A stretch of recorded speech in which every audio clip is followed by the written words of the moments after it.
So buying a house is a pretty smart decision. In this episode, I'm gonna be talking about getting out of the military and buying a house.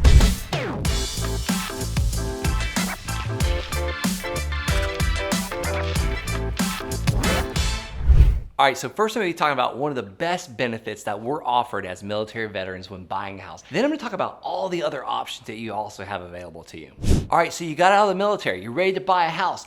The first thing we got to do is start talking to lenders that do VA loans, because you have the VA loan available to you. There is actually no cap right now in Florida, and it doesn't matter where you go in the continental United States. So VA loans are going to allow you to come to the table with very, very little money. And a lot of times if you bring money to the table, you can actually buy down your interest rate, or buying down your points basically. So points a lot of times are considered like origination fees or percentage of the loan that it actually costs you to get that loan. A lot of people don't realize that it actually costs money to get a loan. You actually have to pay for the loan and origination fees or points, and then you have to pay interest each month. So it's kind of like a little bit of a crazy expense, but that is actually the cost of getting a mortgage. I just want to give you the definition of mortgage. Mortgage. Mort means death, and gauge means term. I'm not trying to scare you from buying a house, but mortgage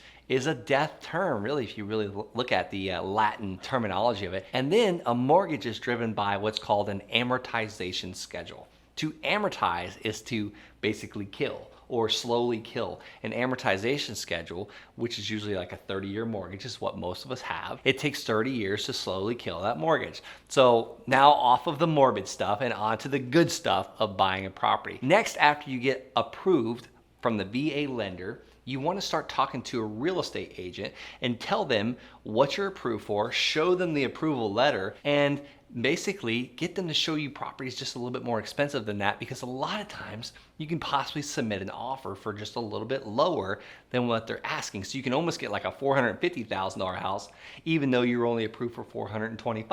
So it's a way to get a little bit more house for the same amount of money.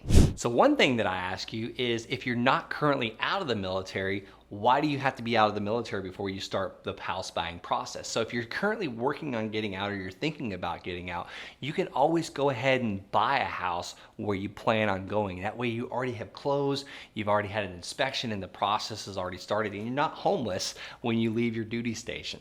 The next thing is, when you find a property that you want to make an offer on, you'll have your realtor submit an offer for you, and that offer is going to be on what you're willing to pay for that property, and then the term on which you're going to close, like how many days until you close, or how many weeks, and you're going to give an actual date. And once the seller either approves by signing that contract, or they counter your offer by asking for a higher amount or a lower amount, or they just flat out deny it, that's when the next steps come in. But let's just say they counter it or they accept it. Now the next step is, let's get a home inspection of the property so someone can go through every single wire, the attic, the crawl space, and just check out, flush all the toilets, taste the water, and just make sure the house is good and operational for you. They're gonna check the furnace, they're gonna check the AC, they're gonna check the wiring and the permits and the water heater, all these little things, because you wanna be informed as a buyer. No caveat emptor, let the buyer beware. You wanna know all about this property before you pull the trigger and sign up on that dotted line of the 30-year mortgage. You want to make sure you're getting a great deal. And once you find there might be some issues with that home inspection report,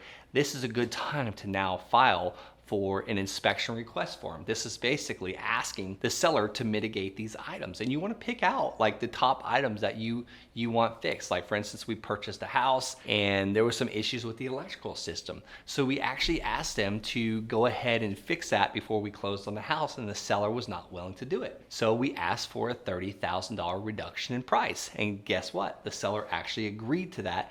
So we were able to put an all new electrical system on this house. So this is knowing your options and what's available to you. So this might be your first house you're ever buying. You're just getting out of the military. This does not have to be a scary process. There's ways to make sure that you're mitigating your risk, understanding all the options available to you, understanding the VA loan. So you definitely want to subscribe to this channel, because I talk about buying real estate 5 days a week on this channel. My main specialty is buying and selling raw vacant land. I have done hundreds of transactions before I even got out of the military, and I was able to build a business around land and investing that allowed me the passive income to ultimately get out of the military. So speaking about buying and selling land, I actually started this at my last duty station. I was listening to a podcast, searching for answers just like you are on this YouTube channel, and I was searching for ways to increase my passive income, increase basically my income every month to get a side hustle to ultimately replace all the expenses that I had each month. My expenses at the time with my wife and my 2 kids at the time were only $4,900 a month, and I was almost making about $6,000 a month in the military. But ultimately, I just needed to replace my income, and that's what I aim to do by buying and selling raw vacant land. That first land deal was right at $500, and I was able to sell it for $400 a month, and that gave me the passive income to get out and eventually move to Florida once I got out of the military. So I hope this episode has been friendly to you. I hope you've earned a lot of education and it's helping you. So definitely subscribe to my channel, and I'll see you on the next video.